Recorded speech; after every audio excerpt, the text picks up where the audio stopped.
أعوذ بالله من الشيطان الرجيم بسم الله الرحمن الرحيم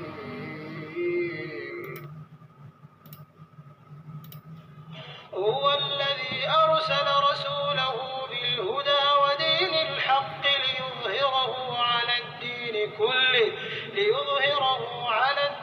كله ولو كره المشركون. وہی تو ہے جس نے اپنے پیغمبر کو ہدایت اور دین حق دے کر بھیجا تاکہ اسے اور سب دینوں پر غالب کرے خواہ مشرکوں کو برا ہی لگے. يا أيها الذين آمنوا هل أدلكم على تجارة تنجيكم من عذاب أليم. مومنوں، میں تم کو ایسی تجارت بتاؤں جو تمہیں عذاب علیم سے مخلصی دے. تؤمنون بالله ورسوله وتجاهدون في سبيل الله بأموالكم وأنفسكم ذلكم خير لكم إن كنتم تعلمون. وہ یہ کہ خدا پر اور اس کے رسول پر ایمان لاؤ اور خدا کی راہ میں اپنے مال اور جان سے جہاد کرو، اگر سمجھو تو یہ تمہارے حق میں بہتر ہے.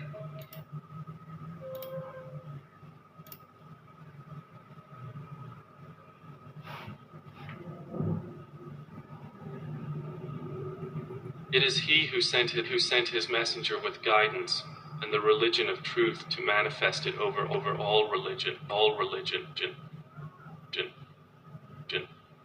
Although those who associate others with Allah dislike it.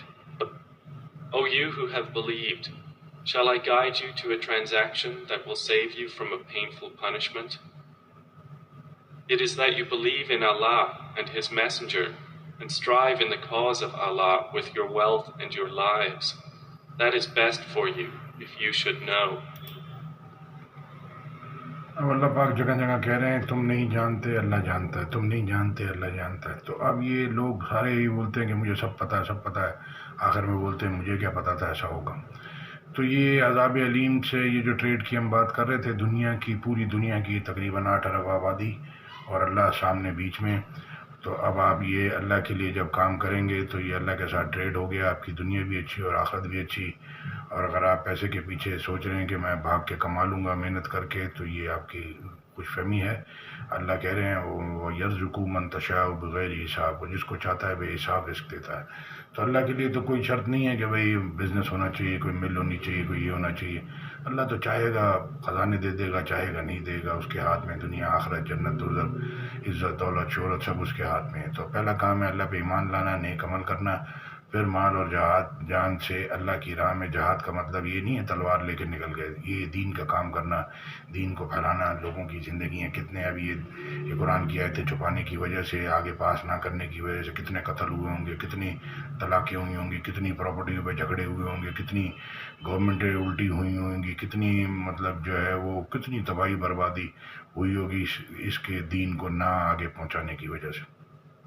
بیماریاں بھی اسی وجہ سے کوٹ بھرے پڑے ہیں، بیماریاں ہی بیماریاں. اور بڑے بڑے کینسر ہاسپٹل کتنے مہنگے مہنگے اور کتنی مہنگی مہنگی دوائیاں. اس کی وجہ یہ ہے کہ جب آپ اللہ کی بات نہیں سنیں گے اور اس کو آگے نہیں پہنچائیں گے تو یہ سب سے بڑا گناہ ہے. فتنہ اشد من القتل، قتل سے بڑا گناہ ہے فتنہ مچانا. یعنی کہ سارے لوگ اپنے میں پھنسے ہوئے ہیں، میں یہ میں وہ، میں ایسا چاہتا ہوں. اللہ جیسا چاہتا ہے ایسا کر لیں گے تو جیسا آپ چاہتے ہیں اللہ کر دے گا. نہیں تو اللہ سے کوئی جیت نہیں سکتا. اللہ کہہ رہا ہے زمین میں تم اللہ کو ہرا نہیں سکتے.